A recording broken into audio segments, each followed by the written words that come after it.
चमकौली नामक गांव में पंचायत बैठी थी। सब बड़े परेशान और चिंतित दिख रहे थे। हाँ भाई हरिराम, बताओ तुमने क्या फैसला किया? क्या बताऊं मुखिया जी, मुझे तो कुछ समझ ही नहीं आ रहा। यह सब तो प्रभु की माया है, उनकी माया तो वही जाने, लेकिन हमें कुछ तो फैसला करना होगा। हाँ मुखिया जी, सब प्रभु की माया है। जब मेरे घर 2 बेटे हुए तो पूरे गांव में चर्चा थी कि हरिराम से सुखी तो कोई नहीं है। कौन जानता था कि आगे जाकर हरिराम गांव का सबसे दुखी इंसान हो जाएगा। पिताजी, आपने मेरा नाम दुखी राम और मेरे भाई का नाम सुखी राम। अगर मेरा नाम सुखी राम होता तो मैं भी उसकी तरह सुखी होता, लेकिन आपको तो मुझसे प्यार ही नहीं है। भाई, लेकिन पिताजी तो हमेशा से मुझसे ज्यादा तुमसे प्रेम करते हैं। दुखी राम किसी की बात सुनने को तैयार नहीं था। उसे तो बस अपने और अपने भाई के नाम की अदला बदली करनी थी। मुझे कुछ नहीं पता, आज मुझे इंसाफ चाहिए। सरपंच जी, क्या आप न्याय दिला पाएंगे? हाँ दुखीराम, तुम परेशान मत हो, तुम्हें पूरा न्याय मिलेगा। पहले तुम बैठ जाओ। दुखी राम जैसे ही खाट पर बैठा, खाट का एक पैर टूट गया और वो गिर गया। हाय, मर गया। आप सबने देखा, पिताजी ने सुखी राम को अच्छी चारपाई पर और मुझे इस टूटी चारपाई पर बैठा दिया। इस दुखी राम का कुछ नहीं हो सकता, ये हमेशा रोता ही रहेगा। अरे नाम बदलने को कहता तो समझ आता, पर इस भाई के साथ नाम की अदला बदली करेगा। उस दिन भी पंचायत में कोई हल न निकल सका। घर जाने के बाद दुखी राम और सुखी राम घर से बाजार के लिए निकले। सामने से मोहन काका रिक्शा लेकर आ रहे थे। अरे रुको काका, रुको रुको काका, आप मुझे बाजार तक छोड़ देंगे? जरूर छोड़ दूंगा। आओ आओ बैठो। कितने पैसे लेंगे? मात्र 20 रुपए। हे राम, 20 रुपए? इतने पैसों में तो मेरे घर 2 वक्त की सब्जी आ जाती। कुछ कम कर लो काका, आखिरकार एक ही गांव के हैं हम दोनों। अरे एक ही गांव के हैं तो मैं अपने परिवार का पेट ना पालूं? क्या अजीब आदमी है। इससे अच्छा तुम पैदल चले जाओ और 20 रुपए अपने घर के लिए 2 नहीं 3 वक्त की सब्जी खरीद लेना। तभी वहाँ सुखी राम आ जाता है। अरे काका, जरा रुकिए, क्या मुझे बाजार छोड़ देंगे? हाँ छोड़ दूंगा, लेकिन पहले ये सुन लो कि बाजार के 20 रुपए होते हैं। अगर तुम्हें भी 20 रुपए में अपने घर के लिए सब्जी मिलती है तो पैदल चले जाओ। आप तो नाराज हो गए। आप मुझे बाजार छोड़ दीजिए, मैं 20 रुपए दूंगा। बेटा, मैं जानता हूँ मेरा नाम दुखी राम है, इसीलिए आपने मुझे रिक्शे पर नहीं बैठाया और सुखी राम को बिठा लिया। तुम अपने साथ पूरे गांव को दुखी करते हो। मैं सुखी राम को फ्री में नहीं बिठाया हूँ, वह मुझे किराए के 20 रुपए देने को तैयार है। दुखीराम, तुम उदास मत हो और मेरे साथ साथ चलो और किराया मैं दे दूंगा। मुझे तुम्हारा एहसान की जरूरत नहीं है।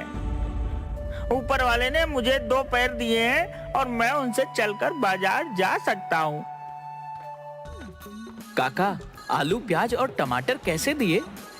आलू 20, प्याज 30 और टमाटर 25 रुपए किलो है। ठीक है काका, 1-1 किलो डाल दो। सब्जी वाले ने सुखी राम की सब्जियां उसके थैले में डाल दी और साथ में थोड़ी धनिया और मिर्ची भी। तभी दुखी राम भी दुकान पर आ गया। आलू, प्याज और टमाटर कैसे दिए? आलू 20, प्याज 30 रुपए किलो है और टमाटर 25 रुपए किलो है। बताओ कितना तोल दूं? तुम जानबूझकर मुझे महंगी सब्जी दे रहे हो। अपने भाई से पूछ लो, इसी भाव में सभी सब्जियां दी हैं। दुखीराम, उन्होंने इसी भाव में मुझे भी सब्जियां दी हैं। तुम्हें बीच में बोलने की जरूरत नहीं है। सब्जी वाले, मुझे 1 पाव आलू दो। सब्जी वाले ने 1 किलो आलू दुखी राम के थैले में डाल दिए। 5 रुपए हो गए आलू के। तुमने मुझे धनिया और मिर्ची नहीं दी। 5 रुपए की सब्जी लेकर 10 रुपए की धनिया और मिर्ची चाहिए तुम्हें? तुमने इस सुखी राम को तो दी। सुखीराम ने 1-1 किलो सब कुछ लिया इसीलिए। अगर तुम्हें भी चाहिए तो तुम भी ले लो 1-1 किलो सब कुछ। मैं जानता हूँ मेरा नाम दुखी राम है, इसीलिए नहीं दी। मुझे क्या करना तुम्हारा नाम कोई भी राम हो, मुझे तो अपनी सब्जियां बेचनी है। जो ग्राहक ज्यादा सब्जी लेता है उसे धनिया और मिर्ची फ्री में देता हूँ। मुझे नहीं चाहिए तुम्हारी सड़ी हुई सब्जी। तेरा तो रोज का ही यही काम है, सब्जी का भाव पूछता है और कुछ नहीं लेता है। तेरी तो शक्ल देखकर पूरा दिन खराब हो जाता है। दुखीराम रोता हुआ वहाँ से चला गया। सुखीराम ने अपनी सब्जियां ली और घर वापस आ गया। पिताजी, बहुत हो गया। मैं दुखीराम की बातों से परेशान हो चुका हूँ। हर जगह मुझसे लड़ाई करता है। आज तो बाजार में सब्जी वाले ने कितना कुछ सुना दिया। मैं तो खुद परेशान हूँ। गांव के लोगों को ऐसा लगने लगा है कि दुखी राम तो दुखी रहता है और साथ ही पूरे गांव को दुखी करता है। गांव वाले सच कहते हैं। आप उसका नाम सुखीराम और मेरा नाम दुखीराम कर दीजिए। बेटा, अब तुम कोई छोटे बच्चे नहीं हो जो तुम्हारा नाम बदलता फिरूं। तुम्हें बहुत परेशानी हो जाएगी। पिताजी, मैं जानता हूँ, लेकिन यह बात मैं दुखीराम को समझाना चाहता हूँ। मेरे पास एक तरकीब है। ठीक है, अगर तुम्हें लगता है कि तरकीब काम करेगी, मैं तुम्हारा साथ दूंगा। सुखीराम और हरीराम ने सारी बातें तय की और हरीराम गांव के लोगों से बात करता है। दूसरे दिन फिर पंचायत बुलाई गई। सुखीराम, दुखीराम, हरीराम तीनों पंचायत के सामने खड़े थे। पंचायत में फैसला किया कि अब से दुखीराम का नाम सुखीराम होगा और सुखीराम का नाम दुखीराम होगा। क्यों दुखीराम, आज से तुम्हारा नाम सुखीराम हो गया। अब तो तुम खुश हो? हाँ, और भी ज्यादा खुश हो जाऊंगा अगर आप मुझे दुखी राम की जगह सुखी राम बोले होते। दुखीराम की बात सुनकर पंचायत में सब हंसने लगे। देखा, जैसे ही मेरा नाम दुखी राम से सुखी राम रखा गया, आप सबको मेरी बात सुनकर हंसी आ गई। और जब तक मेरा नाम दुखी राम था, तब तक आप सबको मेरी बातों पर गुस्सा आता था। पूरे गांव में सबसे कह दिया गया कि अब से हर कोई दुखीराम को सुखीराम और सुखीराम को दुखीराम के नाम से बुलाएगा। दुखीराम अपने भाई का नाम पाकर बड़ा खुश था। वो खुशी खुशी घर की तरफ जा रहा था। रास्ते में उसे हलवाई की दुकान दिखाई दी। हवाई काका, रसगुल्ला कितने के दिए? सुखीराम 10 रुपए का, लेकिन तुम्हारे लिए 5 का एक। 50 रुपए के दे दीजिए। दुखी राम से सुखी राम हुआ, वैसे ही ये 10 के रसगुल्ले 5 में मिले। और पिताजी बोलते हैं कि नाम से कोई फर्क नहीं पड़ता। दूसरे दिन सुबह दुखीराम अपने काम पर जाने के लिए तैयार हो गया। घर के बाहर निकलते ही बंसी मिला। अरे ओ सुखीराम, तू तो बड़ा दुष्ट आदमी निकला। क्या बात है बंसी, तुम ऐसे क्यों बात कर रहे हो? तुमने 6 महीने पहले मुझसे 10,000 लिए थे और अब तक मुझे वापस नहीं दिए। रोज बोलते हो कल दे दूंगा, परसों दूंगा। आज मैं अपने पैसे वापस लेकर ही जाऊंगा। तुमसे कब पैसे लिए? जब तुम्हारा बेटा होने वाला था, अस्पताल जाने के समय तुमने मुझसे उधार लिए थे। अब मेरे पैसे वापस करो। कोई पैसे उधार नहीं लिए। सुखीराम, मेरा पैसा वापस देते हो या मुझे दूसरे तरीके भी आते हैं। भाई, मैं सच कह रहा हूँ, मैंने कोई पैसे उधार नहीं लिए। तुम चुपचाप मेरे पैसे वापस कर दो। दुखीराम को कुछ समझ नहीं आ रहा था कि क्या हो रहा है। तभी वहाँ गांव का साहूकार आया। राम राम, उठा ले रे भगवान, मुझे नहीं इन पापियों को। बंसी, तुम बिल्कुल ठीक बोल रहे हो। ये सुखीराम तो बड़ा बेईमान निकला। मुझे भी ब्याज पर पैसे लिए। असल तो छोड़ो, इसने आज तक ब्याज के 1 रुपए भी नहीं दिए। साहूकार जी, कब पैसे लिए और वो भी ब्याज पर? राम राम, उठा ले रे भगवान, मुझे नहीं पापियों को। अरे नए बैल खरीदने के लिए। मेरे पास तो कोई बैल ही नहीं है। झूठ बोलना बंद करो और मेरे पैसे वापिस करो, वो भी ब्याज के साथ। राम राम, उठा ले रे भगवान, मुझे नहीं पापियों को। आप बैल ले लीजिए। राम राम, उठा ले रे भगवान, मुझे नहीं पापियों को। मैं तुम्हें पागल दिखता हूँ जो पुराने बैल लेकर जाऊंगा? मुझे तो पूरे पैसे ब्याज समेत चाहिए। ये बोलने आया हूँ कि 1 हफ्ते के अंदर ब्याज मिलाकर मेरे 60,000 दे दो, वरना मैं तुम्हें पंचायत में ले जाऊंगा। आप पागल हो गए हैं। मैं पागल नहीं हो गया हूँ, तुम्हारे मन में बेईमानी आ गई है। राम राम, उठा ले रे भगवान, मुझे नहीं पापियों को। भगवान उठा ले रहे इस झूठे साहूकार को। कैसा शोर लगा रखा है? साहूकार जी, आप यहाँ क्या कर रहे हो और इतने गुस्से में क्यों हो? राम राम, उठा ले रे भगवान, मुझे नहीं पापियों को। हरि राम, तुम तो बहुत ईमानदार आदमी हो, लेकिन तुम्हारा बेटा सुखी राम 1 नंबर का चोर है। इसने बैलों का जोड़ा खरीदने के लिए पैसे लिए थे। अरे असल तो छोड़ो, आज तक इसने ब्याज का भी नहीं दिया और मुझे पागल कह रहा है। पिताजी, मैंने कोई पैसे उधार नहीं लिए, दोनों झूठ बोल रहे हैं। राम राम, उठा ले रे भगवान, मुझे नहीं पापियों को। मैं किसी को पैसे देने के पहले लिखा पढ़ी करता हूँ। मेरे पास कागज हैं, मैं पंचायत में जाऊंगा और अपने पैसे ब्याज के साथ वापस लूंगा। मुझे भी एक कागज लिख कर दिया था, मेरे पैसे वापस नहीं करेगा तो मैं भी साहूकार की तरह पंचायत में जाऊंगा। मैंने कोई पैसे नहीं लिए, ये दोनों झूठ बोल रहे हैं। अगर तुमने पैसे लिए हैं तो तुम्हें पैसे लौटाने चाहिए। दुखीराम अपनी बात पर अड़ा था, साहूकार और बंसी अपनी बात पर। धीरे धीरे बहस बढ़ती गई और बात मारपीट पर आ गई। बंसी और साहूकार ने दुखीराम को थप्पड़ लगा दिए। हरिराम ने सबको शांत करके उनके घर वापस भेज दिया। मैं सच कह रहा हूँ, किसी से कोई पैसा उधार नहीं लिया। ये दोनों पागल हो गए हैं। हम कल बात करेंगे, आज तुम आराम करो। रात भर दुखीराम सोचता रहा, बंसी तो मेरा इतना अच्छा मित्र है, पर यह ऐसे झूठे इल्जाम क्यों लगा रहा है? और वो साहूकार सबको झूठ बोलकर उनके पैसे ब्याज खाता है। किसी तरह रात कटी और सुबह हुई। दुखीराम जाने के लिए तैयार हो रहा था कि तभी आवाज आई, अरे ओ सुखीराम, बाहर आ।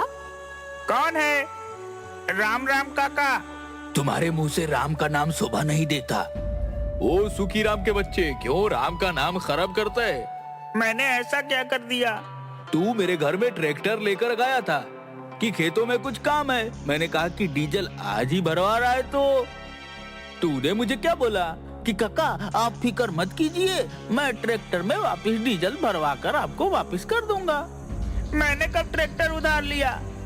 मैं झूठ बोल रहा हूँ। नहीं नहीं, ये तो मुझे झूठा साबित कर रहा है। आप दोनों क्या बोल रहे हो? मुझे कुछ समझ में नहीं आ रहा है। तूने मेरे से ट्रैक्टर लिया कि मैं डीजल भरवा कर वापस करूंगा, और जब देने आया तो कहा काका मैंने पूरा डीजल भरवा दिया है। आज गोवर्धन का बेटा ट्रैक्टर लेने आया तो मैंने उसको कहा कि डीजल भरा हुआ है, तुम अपना काम होने के बाद जितना खर्च होगा उतना डीजल भरवा देना। लेकिन वो ट्रैक्टर तो हमारे घर से 50 कदम की दूरी पर जाकर बंद पड़ गया। जो डीजल तूने भरवा दिया था ट्रैक्टर ने पी लिया या पीपल के पेड़ पर रहने वाली चुड़ैल ने? मुझे तो ये सब कुछ समझ में नहीं आ रहा कि आपसे ट्रैक्टर कब लिया। अरे मैं तो पूरा दिन घर पर ही था। अरे क्या हुआ? अब तूने कौन सा कांड कर दिया जो गांव में इतने सारे लोग दरवाजे पर आकर खड़े हो गए? मैंने कुछ नहीं किया। यह गोवर्धन काका और श्री हरि काका झूठ बोल रहे हैं। आप बताइए, क्या मैं पूरा दिन घर पर नहीं था? हाँ, तू तो 4 दिन पहले बाहर गया था।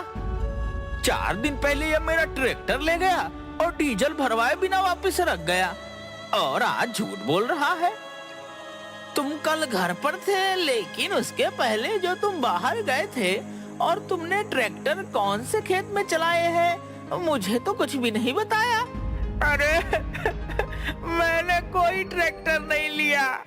फिर क्या था, झगड़ा बढ़ा और दुखीराम की फिर से पिटाई हो गई। तुम ये क्या कह रहे हो? जिसे देखो वो हमारे दरवाजे पर आता है और चार बातें बोलता है और तुम्हें पीट कर चला जाता है। पिताजी मुझे कुछ समझ में नहीं आ रहा है। ना तो मैं किसी से पैसे उधार लिए, ना ही ट्रैक्टर लिया। ना जाने सारे गांव वाले झूठ क्यों बोल रहे हैं। दूसरे दिन सुबह पंचायत से आदमी आया और दोनों को पंचायत में आने के लिए बोल गया। दोनों पंचायत में पहुंचे। वहां आधे से ज्यादा गांव इकट्ठा था। क्यों सुखीराम, तुम्हारी बड़ी शिकायत आ रही है? सरपंच जी, मैं तो खुद ही नहीं समझ पा रहा कि क्या बात है। ये सब लोग झूठ बोल रहे हैं। चुप कर झूठे कहीं के। तेरा नाम ही सुखीराम है। तू तो बहुत बड़ा झूठा और ठग है। मुझे मेरी बात कहने दो। राम राम उठा ले रे भगवान, मुझे नहीं झूठ बोलने वाले को। ठीक है, हमारे कहने से कुछ नहीं होता, लेकिन ये कागजात तो झूठ नहीं बोल रहे। हाँ, इसने तो मुझे भी कागज साइन करके दिया था। मेरे पास तो कागज नहीं है कोई, लेकिन चार गवाह जरूर है। सबकी बात सुनकर दुखीराम को चक्कर आने लगे और वो गिर पड़ा। उसे खाट पर लिटाया गया। थोड़ी देर बाद दुखीराम को होश आया। सरपंच जी, मैं सच कह रहा हूँ। ना तो किसी से उधार लिए, ना किसी का ट्रैक्टर। ना जाने ये सब क्यों झूठे इल्जाम लगा रहे हैं। देखो सुखीराम, कागज तो पक्के हैं, इन पर नाम और साइन तुम्हारे हैं। मैं तो तुम्हें यही सलाह दूंगा कि तुम पैसे वापस कर दो और अपनी गलती मान लो, ताकि ये बात यही पंचायत में खत्म हो जाए। वरना ये लोग कचहरी जाने की बात कर रहे हैं। कहाँ से इनको पैसे वापस करूँ? क्या मैं कागजात देख सकता हूँ? दुखीराम ने बड़े ध्यान से सारे कागज देखे और चिल्लाया कि ये सब किया कराया सुखीराम का है। इन कागजात पर सुखीराम के साइन है, उसके नहीं। हाँ, सुखीराम तो तुम ही हो। सरपंच जी, मैं तो दुखीराम हूँ, सुखीराम नहीं। तुम दुखीराम नहीं, सुखीराम हो। मैं पहले दुखीराम था, अब सुखीराम हूँ। और ये कागज तो पहले के हैं, तो ये सब सुखीराम का किया है। हम सब जानते हैं कि तुम सुखीराम हो, इसीलिए यह सारा कर्जा तुम्हें देना होगा। पिताजी, आप इन्हें बताइए मैं दुखीराम हूँ। तुम क्या बोल रहे हो? तुम तो सुखीराम हो और वह दुखीराम है। मैं तो अब सुखीराम हूँ, पहले दुखीराम था। बेटा, तुम पहले भी दुखीराम थे और आज भी दुखीराम हो। आप इन गांव वालों को समझाइए मैं दुखीराम हूँ। हम सब कुछ जानते हैं, लेकिन तुम ही तो सुखीराम बनना चाहते थे। और अगर तुम सुखीराम बनोगे तो सुखीराम की जिम्मेदारियां भी तो होंगी। नहीं नहीं, मुझे कोई सुखीराम नहीं बनना। मैं दुखीराम ही ठीक हूँ। दुखीराम की बात सुनकर सब लोग जोर से हंसने लगे। दुखीराम अपने सर पर हाथ रखकर बैठ गया और मन ही मन सोचने लगा। उस दिन के बाद दुखीराम दुखीराम होकर भी खुश रहने लगा।